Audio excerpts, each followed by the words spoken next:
The Shibuya incident began, with everybody inside of the barrier calling out for Satoru Gojo to arrive, and the normal teams we have still arrive alongside two additions that weren't there previously, those two additions being Kamo Noritoshi as well as Aoi Todo. As not just were they warned a bit ahead of time about the Shibuya incident even happening, but they were also much stronger, so they were allowed to go. After all, their assistance would be very helpful in the Shibuya incident in order to prevent it. This resulted in a third team spawning, which that third team was Yuji Itadori, Aoi Todo, and Kamo Noritoshi, probably the strongest team out of everybody here. As Gojo went into the subway preparing to fight and also being a bit more on guard. After all, Gojo was aware of the fact that their plan was to seal him away, but he didn't know how they were planning to seal him away. However, unlike original canon, instead of it being Jogo, Hanami, and Choso, it is instead Jogo alongside another cursed spirit that was present, mainly because of the fact that Hanami was dead and Kenjaku was a little bit suspicious of Choso. Not suspicious enough to call him a traitor, but suspicious enough to know that there is a potential chance that Choso might not be against Gojo and the others, especially because he didn't have the blood rage that he had originally against Yuji, so he decided not to put them in. That and Choso's rather uncaring attitude was probably not the best to put in, since he didn't have that desire for revenge like he did in canon. Instead, there were two additional cursed spirits that Kenjaku had released through his cursed spirit manipulation. Up first was the cockroach curse Kurorushi, and second was special grade curse Akuro, the same one that was used in his battle against Takaba.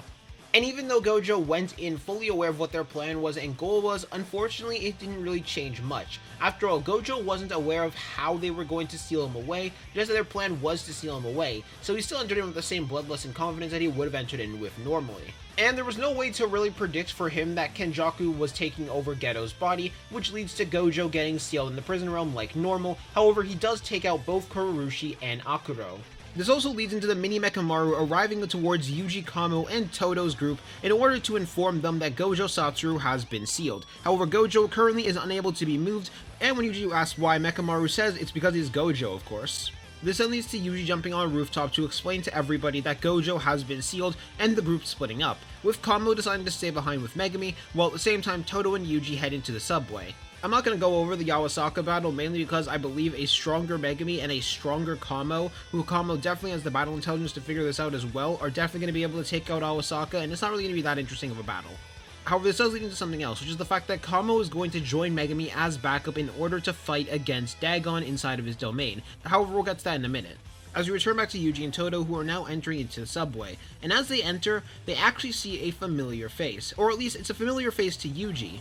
Todo was at first on guard, however, Yuji himself tells Todo it's fine and he can let his guard down, as he explains to Todo that that is his brother Choso. As Yuji and Choso embrace each other in a hug. After all, they had known each other for a total of 15 years now. Basically, Yuji's entire life he had known about his brother and had connected to his brother through the dreamscape, and now we actually got to meet him in person. This was something that the both of them had wanted to do for so long. They actually wanted to talk properly for once, and while Yuji did want to know where the rest of his siblings were, Choso was pretty quick to explain why they weren't here, which was during the entire battle, Choso found a way to escort them out, and they are currently in a safe place. After all, while Choso was rather confident that he would be able to survive since he was the strongest of the siblings, he did not want to put his brothers under the same risk, especially because they were all weaker than him. And if he was being honest, there was a part of him that really wanted Yuji to leave as well, especially with the risk of both a stronger Mahito, Jogo, and Kenjaku all here, but he knew that there was no chance in convincing Yuji, especially seeing the look of determination on him, to get Gojo out of the box. So because of that, Choso just figured, instead of trying to convince him, he was going to do the best thing he could do in this scenario, which was help Yuji get him out the box and be right by his side. However, even with this being said, this was going to be a very dangerous endeavor, mainly because of the fact that they were still pretty certain that Jogo would offer a great amount of difficulty for them to fight, as well as Mahito, and they weren't even certain if they could beat Kenjaku by this point, but they were hopeful for themselves as they needed to figure out a plan, but Todo was actually pretty quick to figure out a plan. After all, there was still one advantage that Choso and Yuji weren't accounting for that they had, which was the fact that they were not aware of the fact that Choso had swapped sides yet. So what if they just had Choso approach him with Yuji and Todo wasn't present, with Todo hiding his cursed energy, and then they could catch Jogo off guard. They could pretend that Choso had convinced Yuji to consume the fingers and become the vessel of Sukuna for their plans. After all, they would be aware by this point that Choso and Yuji were brothers, so they could end up having found out that they know, and Yuji just immediately swap sides due to that brother loyalty that was so clearly evident on all of them.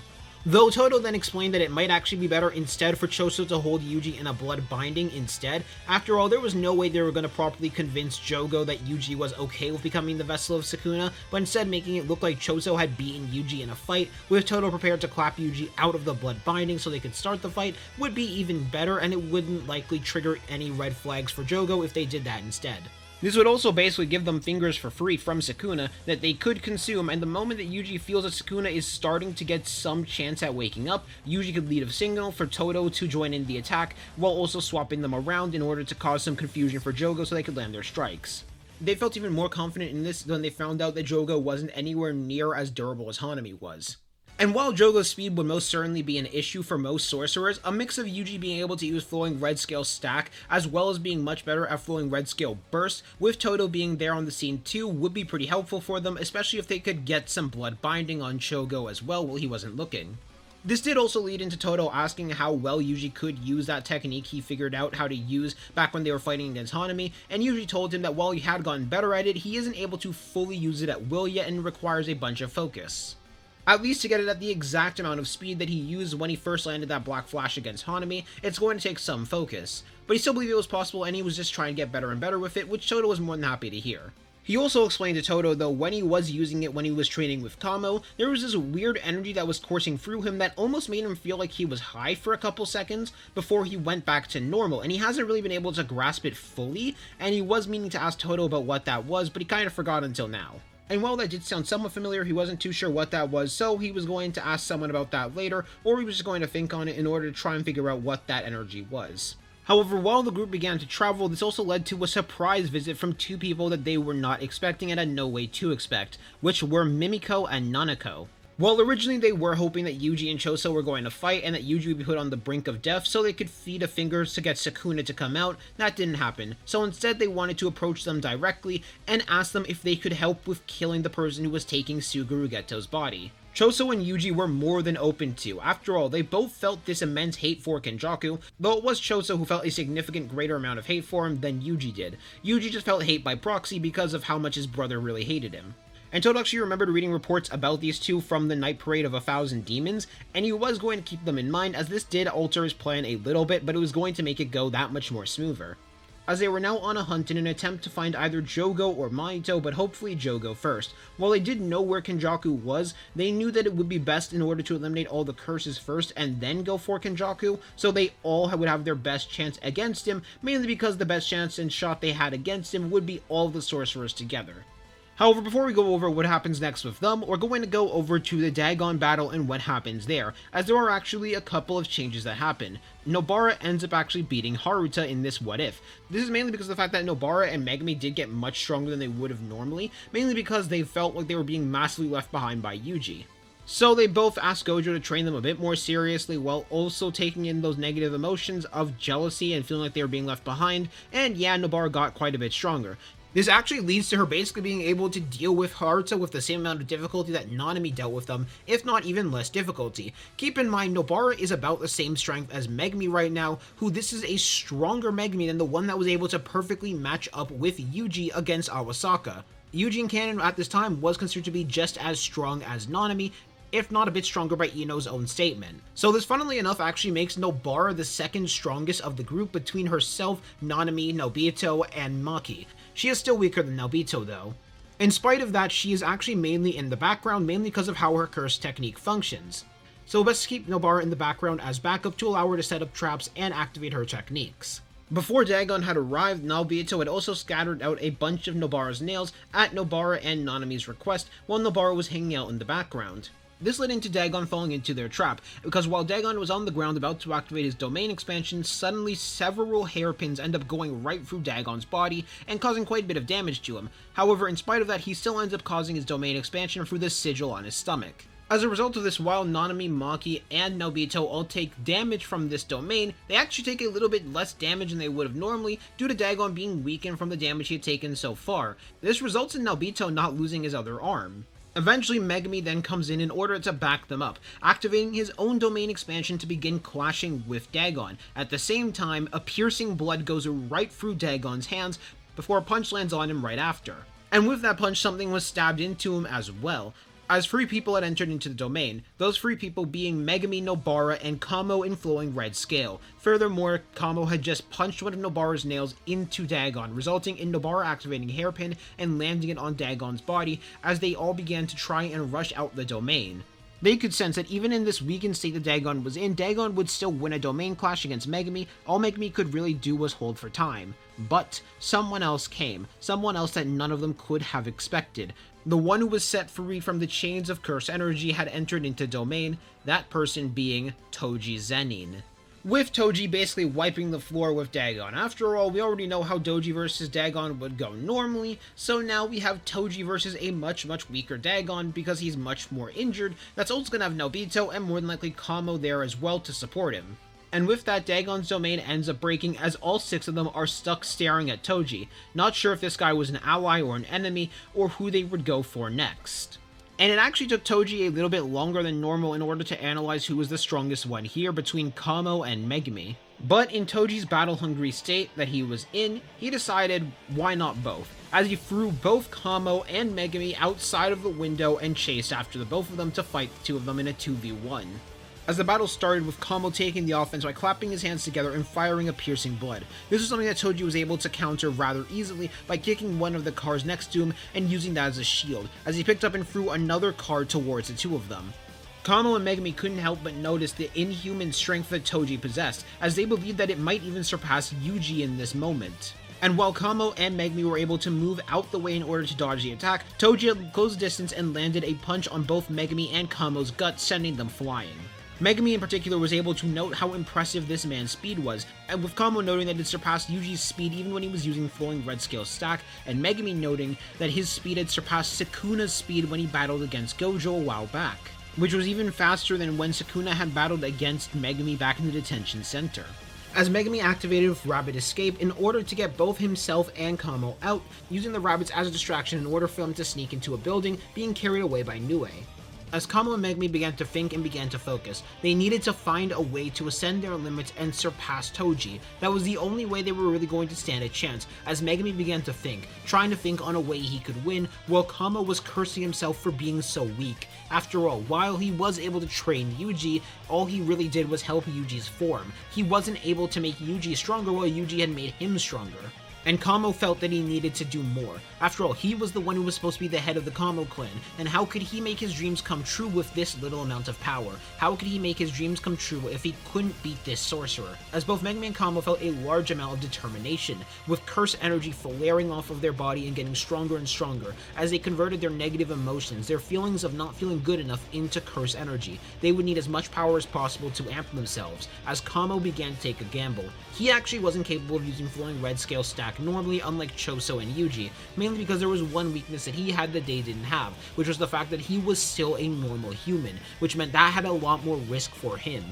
However, in that moment, Kamo said screw it. After all, Jujutsu sorcerers were willing to give away everything, willing to give away their lives. Look at Megumi, look at Gojo, look at Yuji and Todo, who are all willing to risk their lives and take risky techniques. If Kamo wasn't willing to take that same risk, he had no chance of making his dream come true, and he was going to make that dream come true no matter what. During that time, Toji had locked in on the 2 of them, and he was about to begin approaching them before suddenly a piercing blood was shot out at him, and noticeably, this one was a bit faster than the one before, as Toji was able to dodge it still pretty easily. However, this one was still noticeably faster, as Toji first threw a truck in the building and then hopped into it right after. Kamo and Megumi were able to avoid the strike, with Toji deciding to go for Kamo this time, as Toji and Kamo entered into a hand-to-hand scuffle, where Kamo was mostly on the defensive. However, noticeably, Kamo was just barely able to block most of these blows. As Kamo had pulled it off, Kamo had pulled off using flowing red scale stack, and through that he was just barely able to keep up with Toji's physical speed and be able to block him.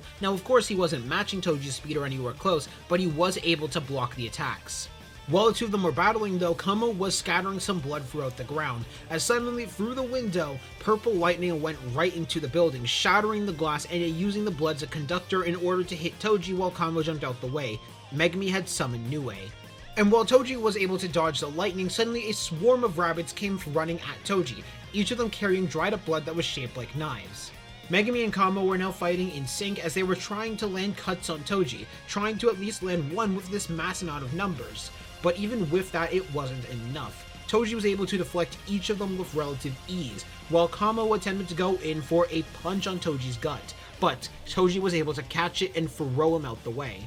Megumi attempted to take advantage of this chance while trying to summon Nue once more to land a shock on Toji, but Toji was able to avoid it and punch Megumi in the face, while also launching Nue away. Megumi was just barely on time able to summon Nue out the way as well, preventing Nue from dying to Toji's strike.